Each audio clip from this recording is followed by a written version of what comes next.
Mesechus Yevamos Daf Pei Dalid begins the ninth parak of the Masechta, Paragesh Mutaris, and we go back to the halachos of Yibum as it relates to marriages to forbidden relationships such as Kohen to Cholol and Kohen Gadol to Almana. We begin with a lengthy Mishnah which describes four scenarios relative to four categories of halacha. The four categories of halacha are Almana to Kohen Gadol, Chalala to Kohen Hedyet, Mamzer to Yisraelis, and Mamzeres to Yisrael. Now, in all those four halachos, we have four scenarios. One in which the woman is asur to her yavam but mutter to her husband. You have the reverse where she's asur to her husband but mutter to her yavam. Then you have where she's asur to both and where she's mutter to both. The Mishnah will go through all of these four scenarios in all of these four halachos. Then it'll bring a fifth type of halacha as it relates to these four scenarios at the end. Then it'll talk about some halachas of ksuba. The Gemara will analyze the Mishnah, why it could not have written the cases differently and had the same halacha, why you didn't include other cases in it, what are the rules as what was included and what wasn't, and then a statement by an Amara as to whether it's supported by this Mishnah or not. So let's begin. So we have the four scenarios as we discussed. The Mishnah describes first what is the scenario in which a woman is asur to her yavam, she can't do yibum, but she is mutter to her husband. So the Gemara will go through the four halachos. So first of all, as far as almana kohen gadol, that's very simple. If you have a woman who's an almana who's married to a regular kohen, but his brother is a kohen gadol, so she's allowed to be married to her husband. There's no isser almana to a kohen hedyot, but she can't do yibum because the yavam is a kohen gadol. That would be an almana le kohen hagadol. Now, the case of Chol here is a bit more complex. Here what happens is you have a regular kosher woman. The Gemara will say that she might be a kohenes actually, but she's a kosher woman. She's married to a Cholol. That's mutter. She's allowed to be married to a Cholol. The Isser is not for a kosher lady to marry a Cholol man. The Isser is for a Kohen man to marry a Chalolah. But, however, by she being married to a Cholol, she becomes a Chalala herself.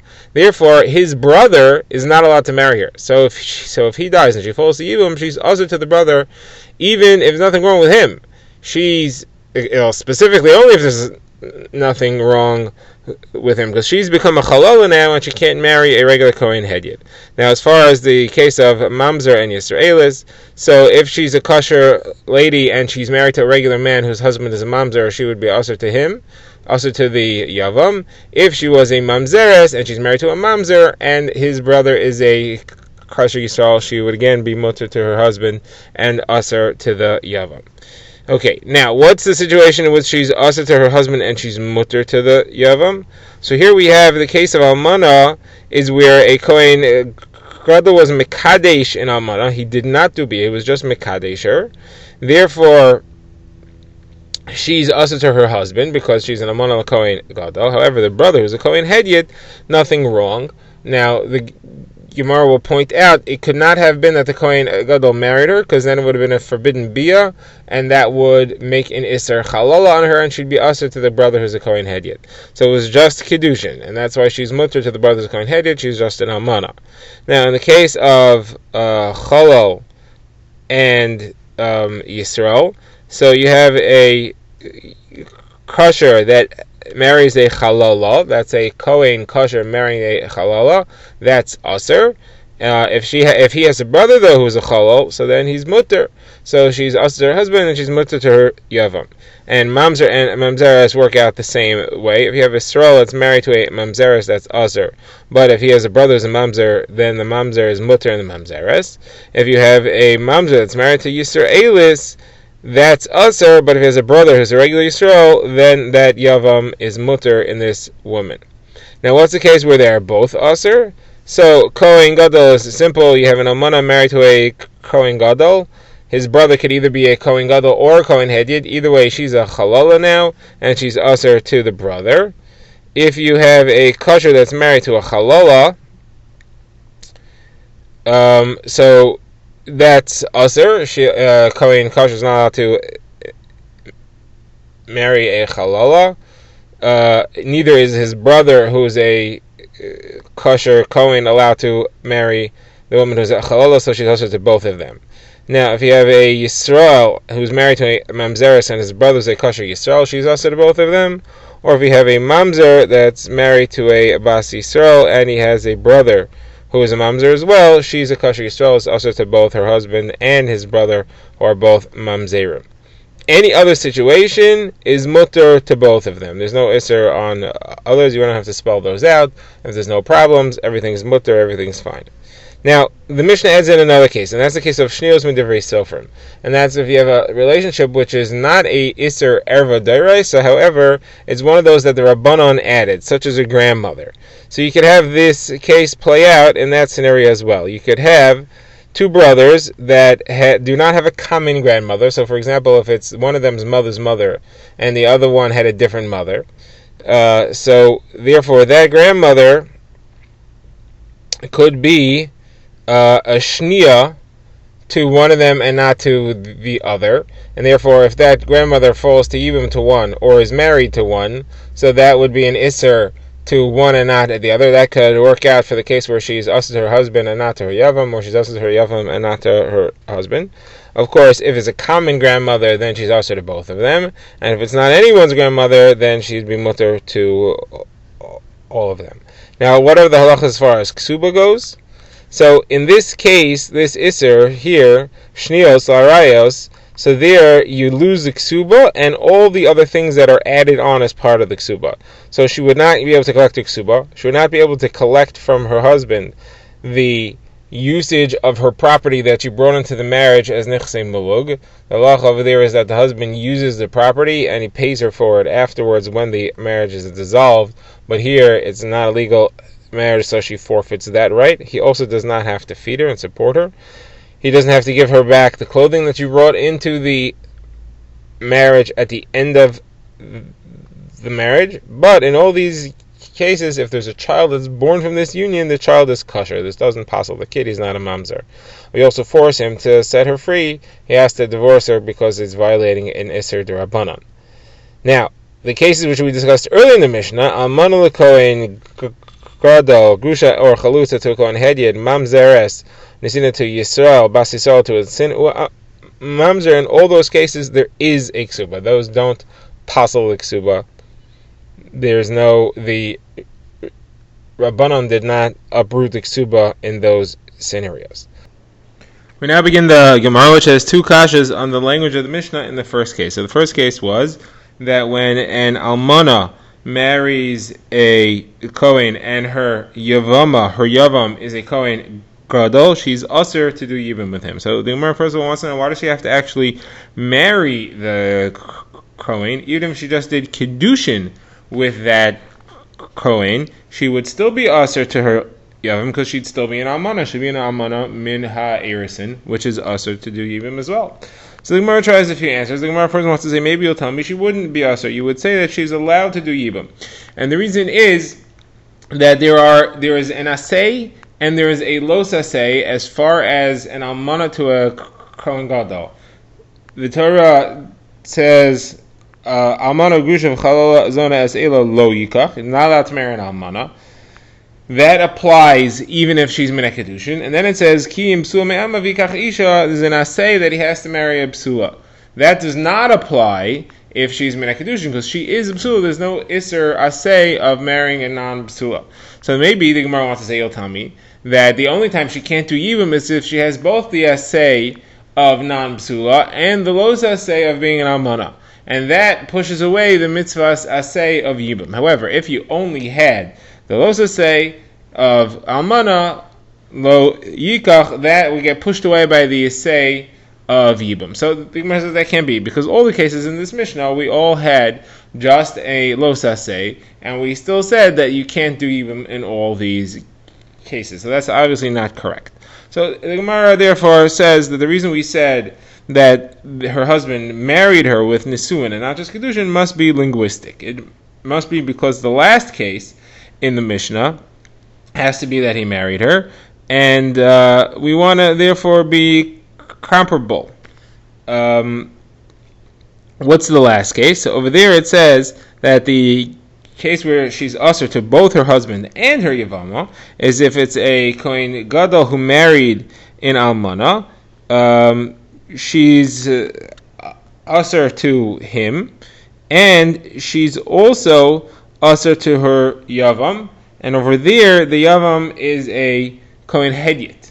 Now she's only usher to him, the kohen hedyet, because her husband, the almana, made her into a halala. If not for the fact that he married her, he wouldn't make her into a halala. Kiddushin doesn't make her into a halala. It's the bia that makes her into a halala. Therefore, the last case where she's usher to both has got to be that she was married. So here also we said married, even though it doesn't have to be.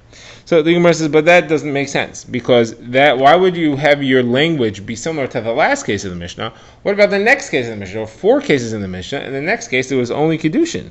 Over there, we said we have a Kohen Gadol who is Mekadesh in Almana, and he has a brother who's a Kohen Hedyet. There, she's also to her husband, and she's mutter to her Yevavam, because she only had Kiddushin. She didn't have Bia from her husband, who's the Kohen HaGadol, and therefore she's not a Chalala. So you should say linguistically that this is the same. You should also talk about Kiddushin here, and not Nisuin. So it doesn't make sense that we take the Lashon of the last case, we should better take the Lashon of the next case. So the Gemara says, therefore the answer is going to be not that we went to take the Lashon of the last case, not that we went to take the Lashon of the next case, but we took the Lashon of the same case. And that is in the same set of scenarios where the woman is mutter to her husband and usher to her yavam, the next thing over there is you had a chalal who's married to a kshera. And the reason that she's usher to her yavam there is because the chalal makes her into a chalala. That would only be if there's a bia and if there's a real marriage. And therefore that's got to be talking about marriage, since the same level case, the next case, the next scenario within the Reisha is also talking about marriage. Here we also have to talk about marriage. Okay, that's the Gemara's first Lashon Kasha. The Gemara's second Lashon Kasha is, why do we say that she has to be an Almana? The same halacha would apply when she was a Psula. We're looking how the Yisra Almana, the Kohen Gadol, can make her mutter to her husband and also to her Yavam. Well, if she was a Besula, she would be mutter to her husband, why not? And she'd be usher to her Yavam because now she's an Almana. Once her husband dies, she becomes an Almana because of this marriage. So why do we have to say that she's a Psula? So that she's an Almana. Why doesn't she, the case would work just as well if she was a Psula? So the Gemara says, okay, maybe we're holding like the opinion that says that the Yibum, the mitzvah of Yibum goes by when she first got married, not when her husband dies and she falls to Yibum. We question whether Yibum is mutter or us, or that Yibum connection is made at the time of her original marriage.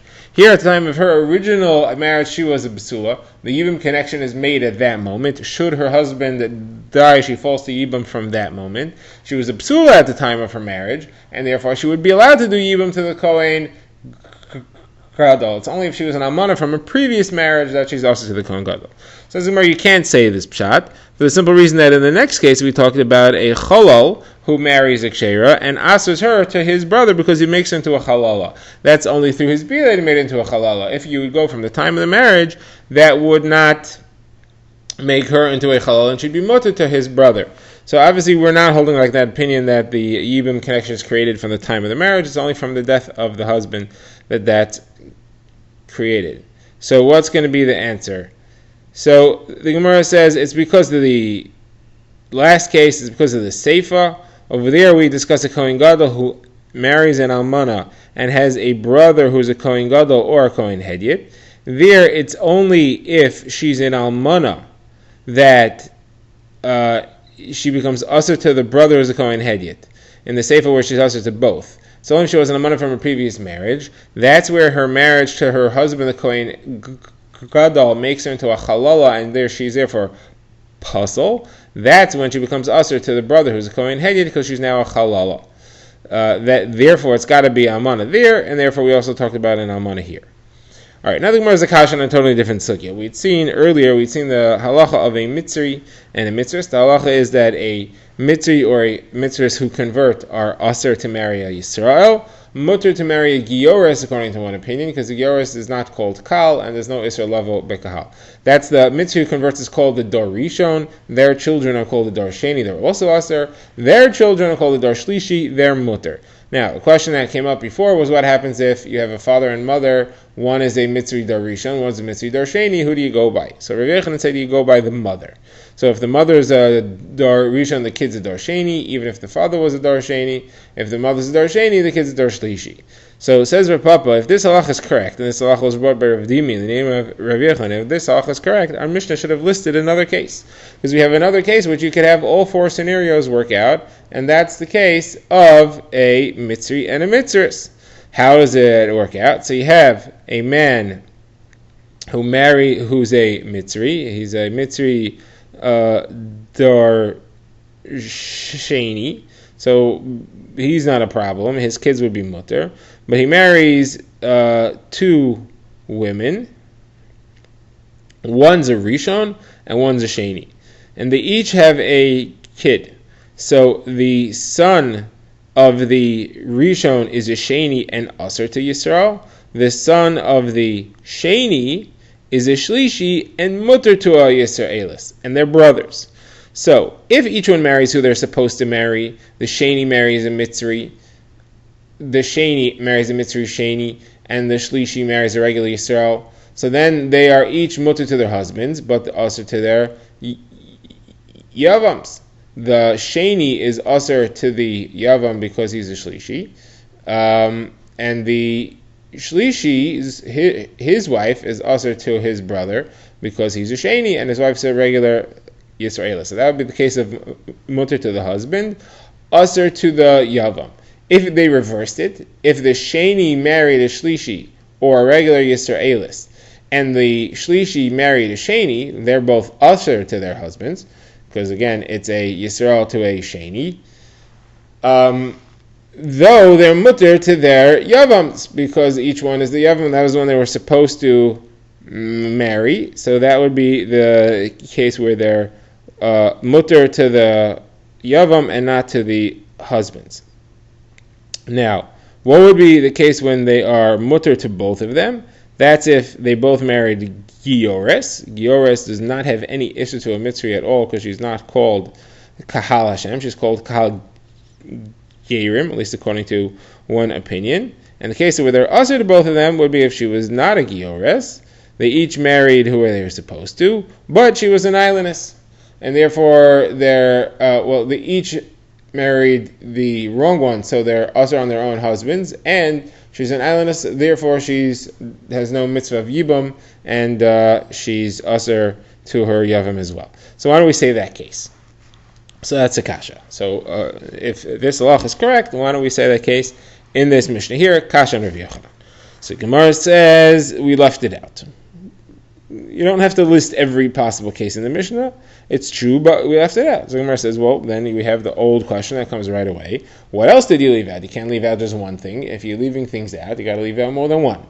So Gemara says, we left out Petzuah Daka. Petzuah Daka is a man who has an injury to his reproductive organs that makes him Aser to marry a Yisraelis. We have the same scenarios could play out with him, and the Mishnah doesn't list that. How could it be? So Rashi spells it out. If he's a Petzuah Daka and his brother is not, then she's mutter to the brother, not to him. If he's not and the brother is, she's mutter to the brother and not to him. If they both are, she's also to both of them. If neither are, she's mutter to all of them. So why don't we list that case? So we left that out. So if we left that out, we could leave out this case of the Mitzri and the Mitzvahs as well. So the Gemara says, no, I don't agree. There's a reason we left that out, and that's because there's no chiddush of that case. What does that add? All it is a chayvei lav. The cases in the Mishnah are also chayvei lav. What do you gain from adding that case? We left it out because it doesn't add any chiddush. What are you talking about? You only brought cases that have a chiddush? The Mishnah is full of cases of chayvei lavin. Once you said the first case of the amana Kohen Gadol is a chayvei lav, why do you say the case of the cholol who married a kshera? What does that chiddush add? Someone says, no, that adds a chiddush. The chiddush there is that she's mutter to her husband. Because she's a kshera, she's a kohenes, and she's allowed to marry a chalal. You may have thought that just like a kohen is not allowed to marry a chalala, a kohenes is not allowed to marry a chalal. That's not correct. That's a statement of Yehuda in the name of Rav that's not true. A kshera, a kohenes kshera is allowed to marry a chalal. There's no issue there, and the Mishnah is coming to tell me that. That's why it says that she's mutter to her husband in that case. That's the chiddush over there. So Gemara says, okay, that's a chiddush there, but then what's the chiddush of the next case? Where you had a Yisraelis and a mamzer, or a mamzeris and a Yisrael. That's also chavi lav. What does that add? So the Gemara says that adds that even though it's a lav sheshava bekol, you still say the same materim apply. You may have thought up till now the cases we're all talking about kohanim. That's a lav she'ena shava bekol. It doesn't apply to anybody besides kohanim. Mamzer and Yisrael is a lav that applies to everybody. So you may have thought that there is no heter over there. So therefore we need to teach you that the same heterim and isurim apply as well. Now the Gemara rejects this though because you didn't have to say both cases. You could have just said mamzer to Yisraelis. Why do you have to say mamzer to Yisraelis and Yisraelis to mamzer? You don't have to go and mamzeres to Yisrael. You don't have to go both ways and make a whole scenario out of both of them. Obviously, what that shows is that we don't care to repeat chayve lavin. So the Gemara concludes this way. The Gemara says, therefore, we didn't repeat chayve lavin, and therefore we could have mentioned Petzua Daka. We didn't mention Petzua Daka. That means we left something out. Once we left something out, we could also leave out Mitzri and Mitzris, and there's no problem over there. All right, the Gemara concludes this discussion of the analysis of the Mishnah. Now the Gemara wants to go into this halacha said by Rabbi Yehuda Amarav, which we said that there's no iser for a kohenes to marry a chalal. It only for the kosher female to marry the puzzle male is not usher. It's only for a kosher kohen to marry a puzzle female. That's where it's usher. Chalal to marry a kohen kosher to marry a chalala. That's where there's a psul. So the Gemara says maybe you could bring a proof from our Mishnah, like we just said. Our Mishnah says that a chalal who marries a kosher, an isha kshera, she's moted to her husband. So it's a proof to what he said. So the Gemara says, well, how do you know we're talking about a kohenes? So the Gemara says, well, the pashtus is that we're talking about a kohenes here. Rashi says, it says elsewhere that a kohen should lechatchila marry a kohenes only. And therefore, the pashtus says we're talking about a proper marriage here, kohen to kohenes. And it says that if he's a cholol, it's not a problem. So you have a kohenes marrying a kohen cholol, and it's not aser. So the Gemara says no. When we say kshera, the Gemara wanted to say when we refer to her as a kshera, the pashtus that means a kshera kohenes. The Gemara says no, maybe it doesn't mean a kshera kohenes. Maybe it means a kshera yisraelis, meaning to say she's not puzzle loved bekahal. The Gemara says if that's correct, and when we say that she's kshera, we mean she's not puzzle loved kahal. Then when we say that he's puzzle, we mean that he's puzzle of a bekahal, not just a chalal kohen, but a puzzle of a bekahal. If so, when we talk about his brother who's a kosher, we talk about his brother who is kosher lavai bekahal. So he's the brother's kosher, and he's puzzle, and that can't be because we're talking about hilchas chalal over here, and he would puzzle her. So we must then be talking about kohanim. So the Gemara says no, it's not a problem. We talked about her; she was a kohenes, a kosher to kohen. We talked about the brother; he's puzzle to kahal. Those are two different things. It doesn't have to be comparable. It doesn't have to be the same. So the Gemara has a kasha. Ravin bar Nachman asks a kasha. He wants to know. What is the source? So Ravin bar Nachman brings a brisa. The brisa says that how do you know that a woman is usher just like the man? Because the Torah, when it describes the isurim of marriage, it says lo yikachu twice. Twice it uses the phrase lo yikachu. One of them would seem to be extra. So why does it say it twice? So the Brisa says that's to teach me that the Isser applies both to the man and to the woman. So the Gemara says that would seem to mean that the male cholol is just like the male kohen is usher to marry a female chalala, that a male cholol is usher to marry a female kshera. Should go both ways. That's what it means. So the Gemara says, no, that's not what it means. It means to say that in a forbidden marriage, it's from both parts both people involved in the marriage. It's only talking about a Kohen Kasher marrying a Chalala, and just like it's also for him to marry her, it's also for her to marry him. But we're only talking about the case of a Kohen Kasher marrying a Chalala. If it's vice versa, that's not usher. So Gemara says, but this can't be the correct source for that. The correct source for that is not because it says Lo Yikachu twice. The correct source for that comes from somewhere else. And Rabbi Yehuda Merav brings that when the Torah says, "Adabra b'nei Yisrael isha isha ki asim kolchatu sa'adam limalmal ba'Hashem v'ashma nefesh ahi." It says isha isha puts man and woman together to show that men and women are equal in all isurim in the Torah. Only isurim, not an asay. Women are putter from an asay she hazman grama, but for all isurim they are the same, and therefore both in this relationship, the Kohen Kasher to a Chalala, both the man and the woman are usher. Why would I think not? That is the source for that, and therefore your Lo Yikach can't be talking about that. Your Lo Yikach has to be talking about what we said, has to be talking about a Chalal marrying a Kohenes. So the Gemara says, no, you need two psukim to show that men and women are both in the Yisr.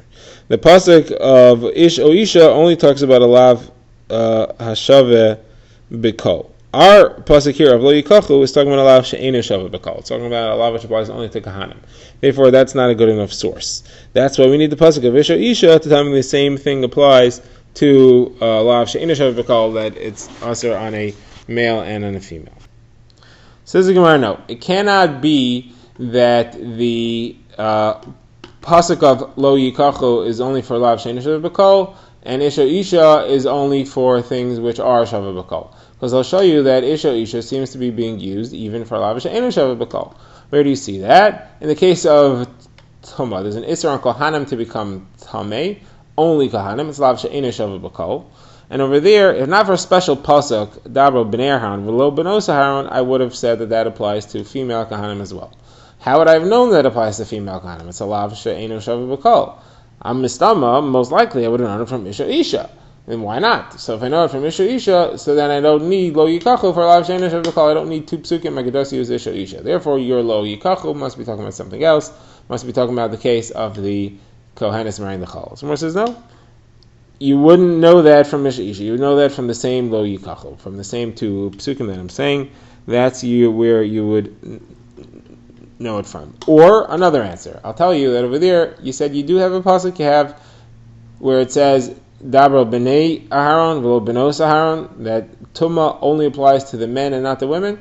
Great. So I would learn from there that every lav she'enu shave b'kol does not have a rule that it applies both to men and to the women, like we see by Tumah. That's exactly why I need another pasuk of Lo Yikachu, because Isha Isha would be limited by this one I can learn from here.